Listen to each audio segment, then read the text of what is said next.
감사가 넘치는 하루가 되시기 바라겠습니다. 오늘 말씀은 마가복음 12장 6절에서 8절 말씀입니다.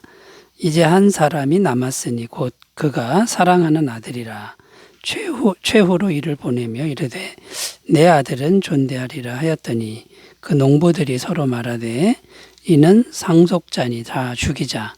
그러면 그 유산이 우리 것이 되리라 하고 이에 잡아 죽여 포도원 밖에 내던졌느니라. 아멘. 오늘 말씀의 내용은 포도원 주인이 마지막으로 자기 아들을 보내는 내용입니다. 그동안의 종들을 여러 번 보냈는데 핍박하고 죽이기까지 했습니다. 마지막으로 아들을 보내는데요. 아들을 보내면서 주인은 생각합니다. 내 아들은 존대할 것이다. 이렇게 생각합니다. 그런데 농부들은 그 아들을 오히려 죽였다라는 겁니다. 그 내용이 7절, 8절에 나오는데 다시 읽어보면요. 그 농부들이 서로 말하되 이는 상속자니 자 죽이자. 그러면 그 유산이 우리 것이 되리라 하고 이에 잡아 죽여 포도원 밖에 내던졌느니라. 이것은 무엇을 비유한 것입니까?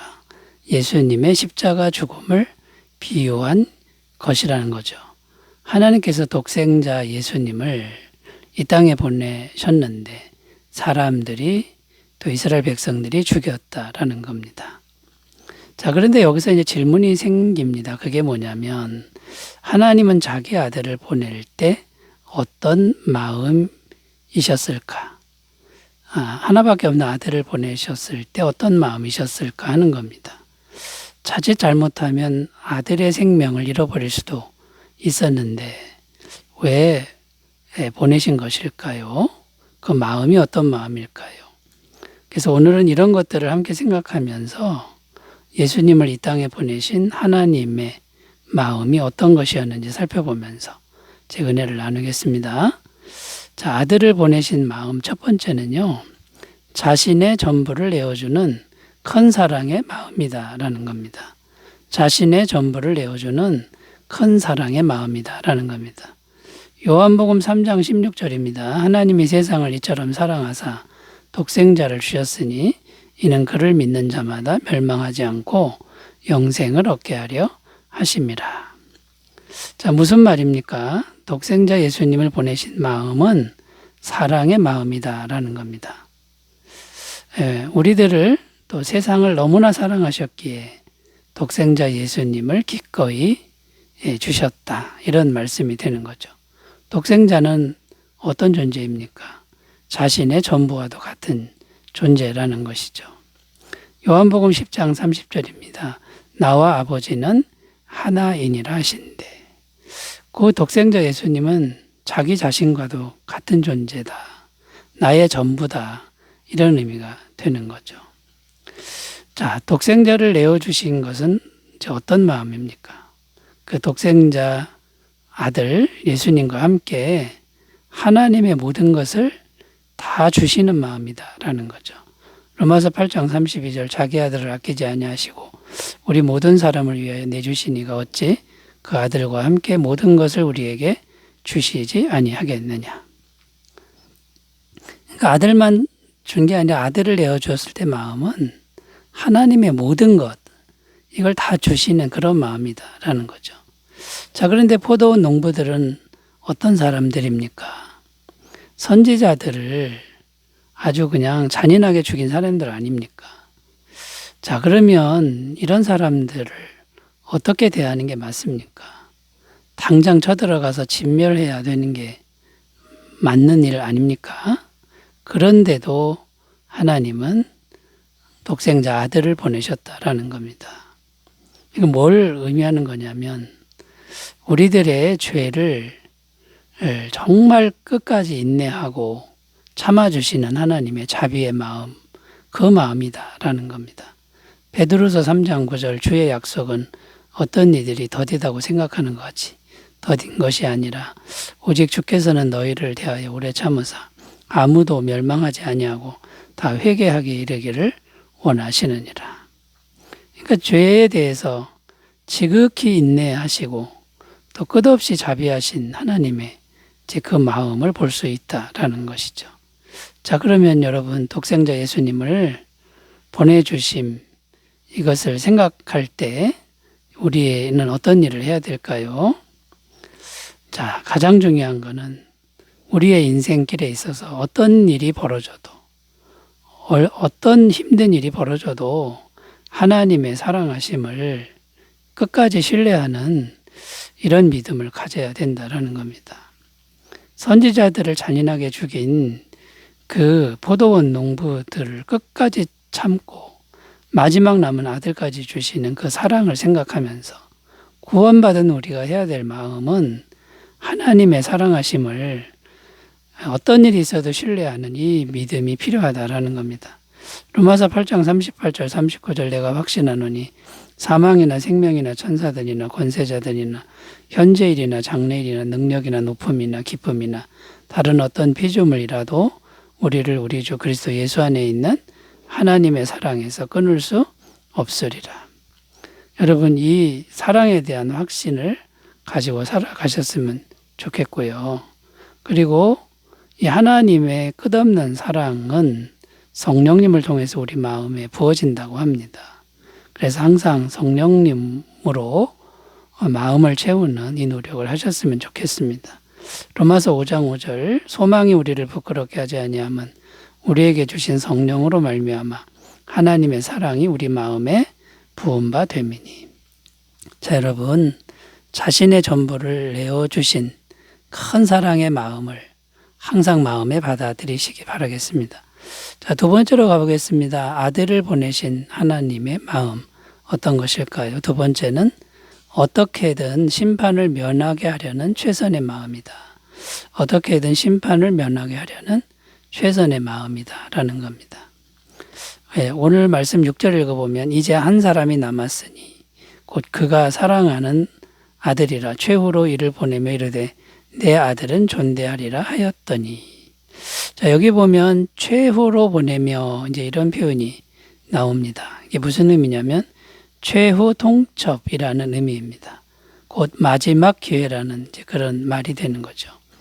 자, 그런데 최후 통첩이긴 하지만 이 최후 통첩을 할 때 하나님 마음은 죽이려는 마음이 아닙니다. 어떻게든 살리려는 마음이다 라는 겁니다. 이 살리려는 마음이 간절하기 때문에 독생자를 보내신 것이죠. 만약 죽이려고 작정하셨다면 독생자를 뭐하러 보내겠습니까? 바로 심판을 하셨을 것이다 라는 것이죠. 자, 여기서 우리는 무엇을 느낄 수 있습니까? 하나님의 최선을 다하는 마음, 죄인된 우리를 향해서 어떻게든 살리려고 하는 그 하나님의 최선의 그 노력, 이것을 느낄 수 있다라는 것이죠. 그래서 하나님 아버지가 어떻게 하셨습니까? 아들을 사람들이 죽였습니다. 아들을 죽였어도 정죄하지 않습니다. 정죄하지 않고 아들에게 죄를 오히려 담당시키는 이런 모습을 하나님은 보여주셨다라는 거죠. 이사야 53장 5절 6절 그가 찔림은 우리의 허물 때문이요 그가 상함은 우리의 죄악 때문이라. 그가 징계를 받음으로 우리는 평화를 누리고 그가 채찍에 맞음으로 우리는 나음을 받았도다. 우리는 다 양 같아서 그릇 행하여 각기 제 길로 갔거늘 여호와께서는 우리 모두의 죄악을 그에게 담당시키셨도다. 자, 최후 통첩이긴 하지만 살리려는 최후 통첩이었습니다. 그냥 아들이 죽임을 당했습니다. 그런데 최후 통첩인데 심판을 내리신 게 아니라 그 사람의 모든 죄를 오히려 아들의 죽음에 다 얹어놨다. 용서했다. 이제 그런 말이 되는 거죠.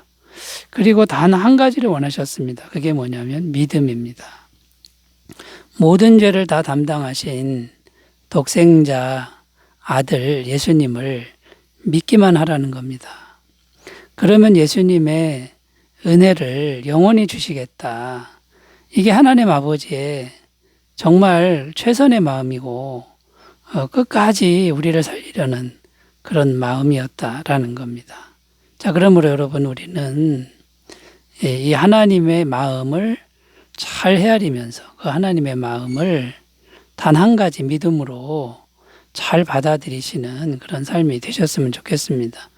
요한계시록 3장 20절 볼지어다 내가 문 밖에 서서 두드리노니 누구든지 내 음성을 듣고 문을 열면 내가 그에게로 들어가 그와 더불어 먹고 그는 나와 더불어 먹으리라.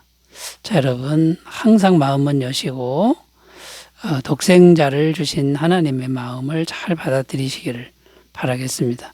세 번째로 가겠습니다. 아들을 보내신 하나님의 마음은 어떤 것일까요? 세 번째는 모든 죗값을 완벽하게 지불하려는 공의의 마음이다. 공의의 마음이다라는 겁니다. 자, 독생자를 보내신 것을 생각해 보면 항상 질문이 생기는데요. 어떤 질문이냐 하면 왜 꼭 독생자를 보내셔야 했을까라는 겁니다. 사람들을 구원하려면 다른 방법도 얼마든지 있었을 것이라는 거죠. 예를 들면 하나님의 주권으로 그냥 용서해 주셔도 되는 거고요. 아니면 죄인을 다 죽이고 다시 창조하셔도 되는 문제다라는 겁니다. 자, 그런데 이것을 하실 수가 없는 게 하나님의 성품 때문입니다. 하나님의 성품이 두 가지가 있는데 완벽한 사랑, 영원한 사랑의 마음과 공의의 마음이라는 겁니다. 이 마음이 두 가지가 같이 공존하기 때문에 죄인이라고 그냥 죄인을 죽일 수가 없습니다. 왜냐하면 하나님의 사랑의 마음이 있기 때문에 그렇습니다. 또 그렇다고 그냥 용서해 주는 것도 안 되는 것이 하나님의 공의의 마음이 있기 때문에 그냥 용서해 주는 건 있을 수가 없다라는 겁니다. 그래서 사랑도 만족해야 되고 공의도 완벽하게 만족해야 되는데 이제 그 길이 뭐냐면 죄 없는 사람이 죄인들을 대신해서 죽는 방법이 있다라는 거죠. 자, 그런데 이 세상에 죄 없는 사람은 한 사람도 없다는 겁니다. 로마서 3장 23절 모든 사람이 죄를 범하였음에 하나님의 영광에 이르지 못하더니 그래서 하나님이 사람이 되실 수밖에 없었다는 겁니다. 하나님이 사람이 되셔야만 죄 없는 사람이 생기는 거죠. 다른 길은 없다는 겁니다. 마태복음 1장 23절 보라 처녀가 잉태하여 아들을 낳을 것이요 그의 이름은 임마누엘이라 하리라 하셨으니 이를 번역한즉 하나님이 우리와 함께 계시다 함이라. 그러니까 하나님이 동정녀 마리아의 자궁을 빌려서 사람으로 오신 이제 이런 성육신의 사건이 꼭 필요했다라는 겁니다. 그리고 그 죄 없는 사람이신 예수님이 죄인들을 대신해서 십자가에 죽으셨다는 것이죠.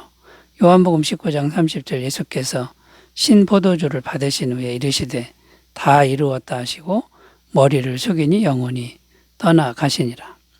뭘 이루신 겁니까? 하나님의 사랑도 다 이루시고 하나님의 공의도 동시에 완벽하게 이루셨다라는 거죠. 그러므로 이제 우리가 이 마음을 알았으면 두 가지를 노력해야 되는데 하나는 뭐냐면 예수님의 죄사함을 영원한 죄사함을 믿음으로 계속 받아들이는 이 노력을 해야 되고 또 하나의 노력은 예수님처럼 우리도 죄와의 싸움을 항상 싸우려고 노력해야 된다라는 겁니다. 완벽하지 않더라도 죄와 타협하는 그런 삶을 청산해야 된다라는 거죠. 이럴 때 우리는 이상한 신앙이 아니라 아주 아름다운 신앙인이 될 줄로 믿습니다. 아들을 보내신 아버지의 마음을 잘 받아들이시길 바라겠습니다. 기도합니다. 하나님 아버지, 독생자를 보내신 하나님의 사랑의 마음을 늘 마음에 간직하도록 도와주옵소서. 예수님의 이름으로 기도드립니다. 아멘. 은혜 충만하시기 바라겠습니다. 감사합니다.